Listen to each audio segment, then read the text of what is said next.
everybody, and welcome back to a new episode where we Good.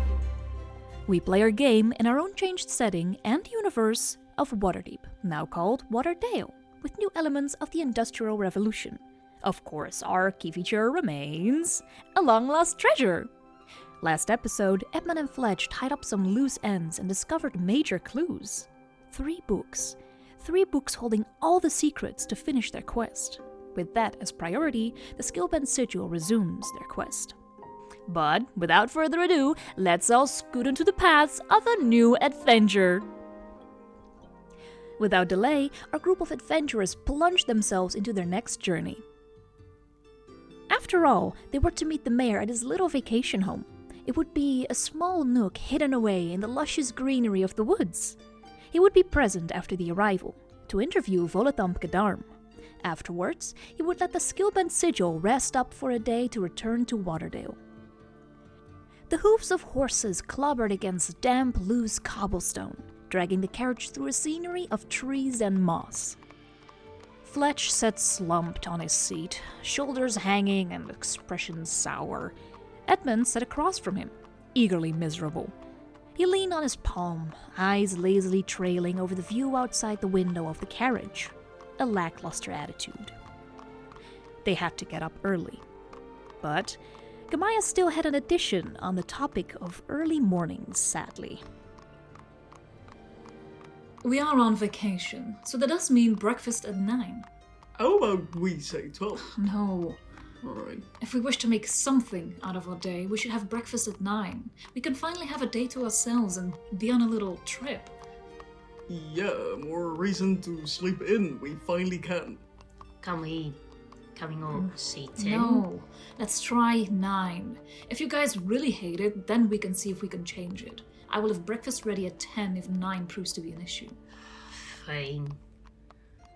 This is an immediate physical reminder why we did not want to bring you along in the first place. We could have taken it easy and, go to bed late. Aren't they just horribly lazy? I mean, to each their own. Some people are just night owls. Either way, the carriage carries on. The carriage gently rocks its passengers back and forth. Why your dumb cat always looking at me? Well, you are part of his natural diet. You know this, Fletch. Aye. At least he's all chained up. Mm-hmm. I mean, it's just a little leather belt attached to his harness.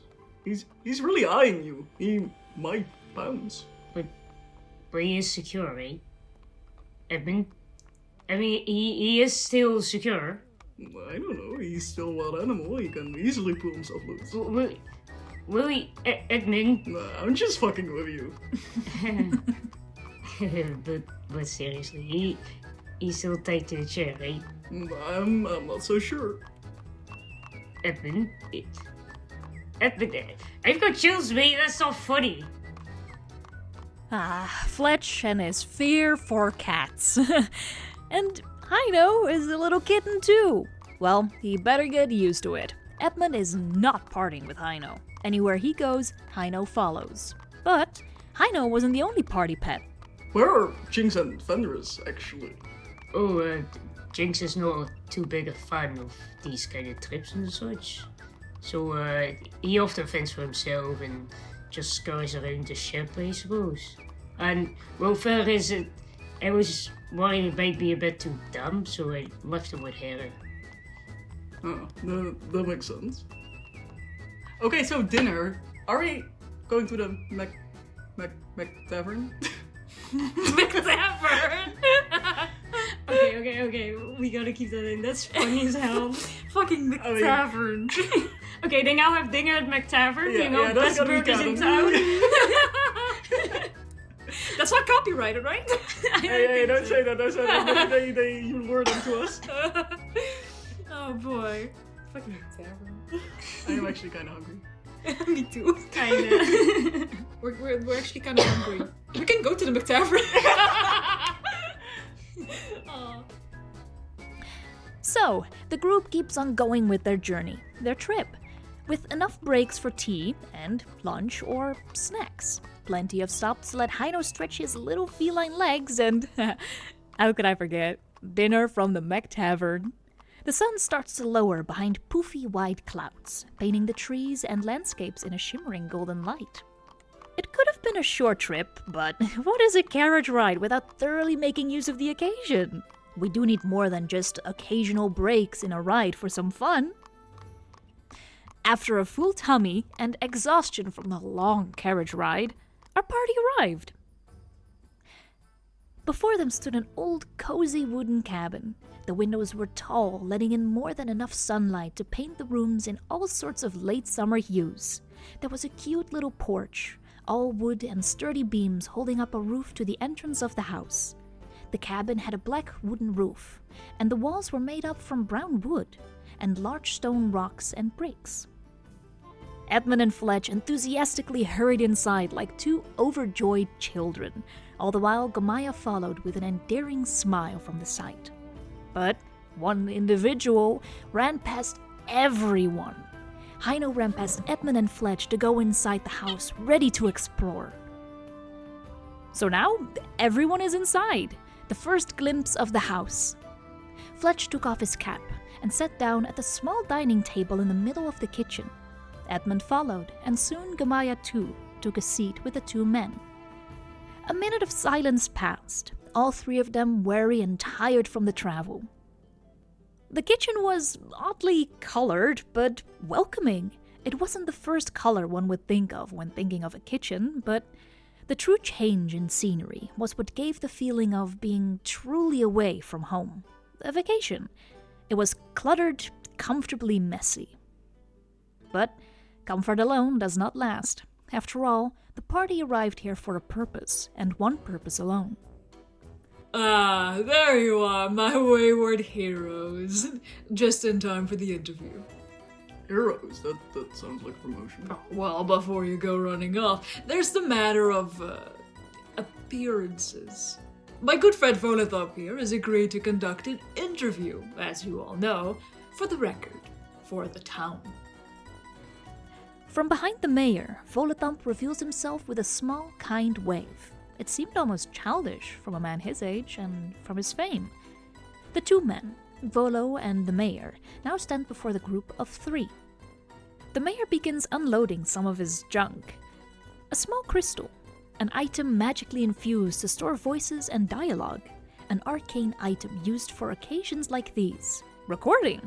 Besides that, he holds a small notebook, undoubtedly filled with questions for the Skillbent Sigil. And thus, the interview begins. I hereby welcome the Skillbent Sigil to our town.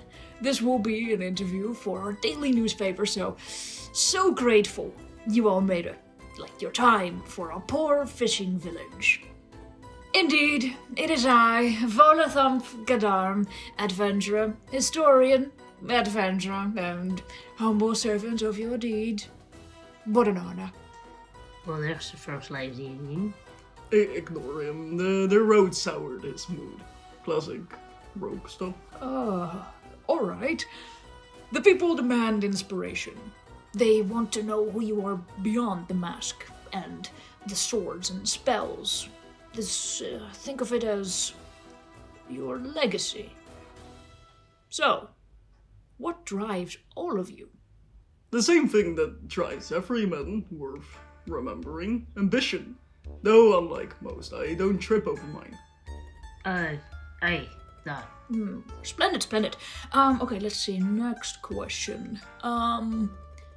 What inspired you to embark upon this most dangerous quest of a lifetime in adventuring? You, Fletch. Fletch panicked.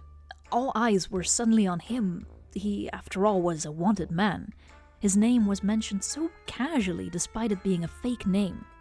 It made him nauseous. There was his occasional awkwardness, but now he held baggage above his head. The interviewed death sentence that would hunt him. A likely probability. A mousefolk interviewed?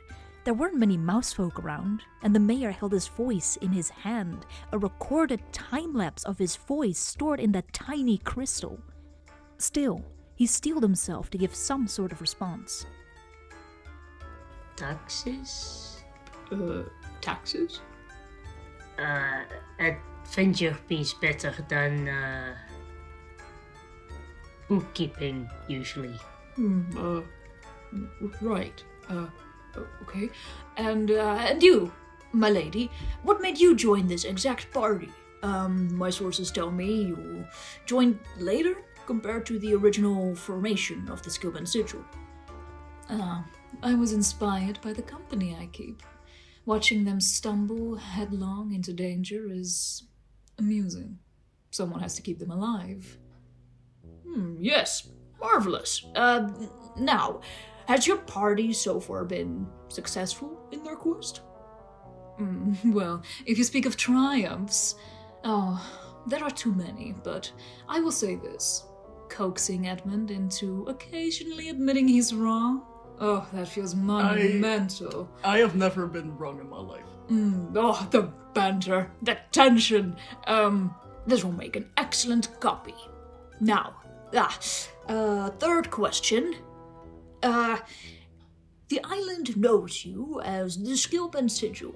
But who are you really behind those titles? What do you bring to the fellowship that makes it whole? I bring structure, the vision, the confidence that others lack, I'd say. Right, exactly. He keeps us steady. You can, focused and all. And what of yourself, young man? What do you bring?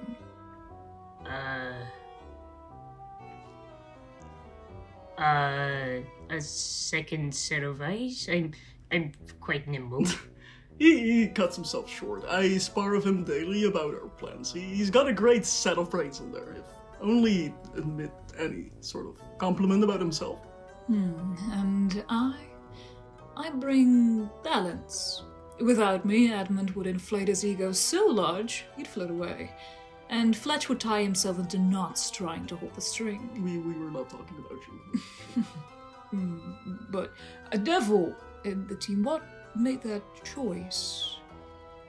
She is calculated, dangerous. She'd have her hats if we said no. No, she keeps him honest, not during an interview, of course. Fletch let out a long, deep sigh of relief when the mayor finally announced that the spotlight would now be shown on Volothamp, the big celebrity in their midst. Volothamp, in turn, sat back, arms behind his head. He seemed thrilled to be interviewed. But our group is not strictly part of this interview, and therefore Edmund, Fletch, and Gamaya made their way upstairs to unpack and get ready for the next day. The following day, after all, would be filled to the brim with fun activities and spontaneity.